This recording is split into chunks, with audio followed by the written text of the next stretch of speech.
जो हमारे पास न्यूमेरिकल 3.3 है, आइए सॉल्व करते हैं। What force is required to increase the velocity of a 800 kilogram car from 10 meter per second to 30 meter per second in 10 seconds?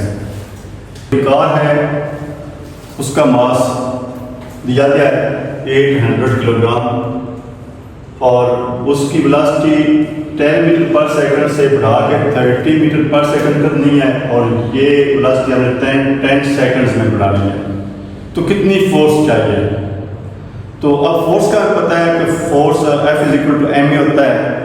अब यहाँ पर मास मालूम है लेकिन एक्सेलरेशन मालूम नहीं है, तो हमने पहले एक्सेलरेशन मालूम करना है, फिर हमने मास एंड एक्सेलरेशन की वैल्यूज फार्मूला में पुट करेंगे तो फोर्स आएगी। Given data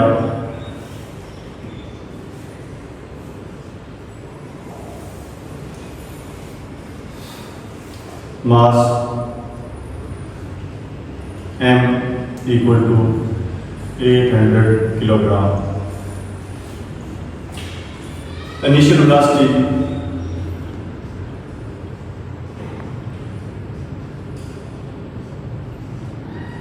vi =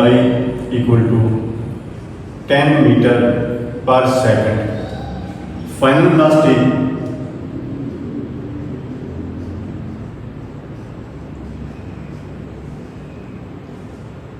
vf = 30 metre पर सेकंड, टाइम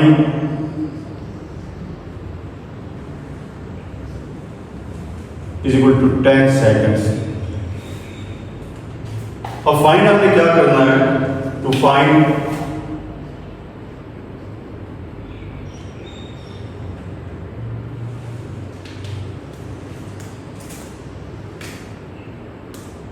मालूम हमने करना है फोर्स F हमें मालूम करना है, लेकिन यहां पर हम F को डायरेक्ट नहीं मालूम कर सकते क्योंकि फोर्स F जो है ma की इक्वल होता है। मास वैल्यू हमारे पास मालूम है लेकिन एक्सीलरेशन की वैल्यू हमारे पास मालूम नहीं है, तो फर्स्ट हम एक्सीलरेशन मालूम करेंगे। अब एक्सीलरेशन मालूम करने के लिए हमारे पास फार्मूला है vf = vi + at, a = vf - vi/t। अब इसमें वैल्यूज पुट करते हैं। vf 30 मीटर पर सेकंड माइनस vi 10 मीटर पर second divided by time t 10 second. 30 - 10 20 metre पर सेकंड डिवाइडेड बाय 10 सेकंड और ये 2 मीटर सेकंड की पावर -1 और नीचे सेकंड की पावर +1, ये ऊपर जाएगी तो ऊपर सेकंड की पावर -2 आ जाएगा। 2 मीटर पर सेकंड स्क्वायर एक्सीलरेशन है। तो अब हम फोर्स मालूम कर सकते हैं। We know force F = ma। अब यहां पर वैल्यूज पुट करेंगे तो F = m की वैल्यू हमारे पास 800 किलोग्राम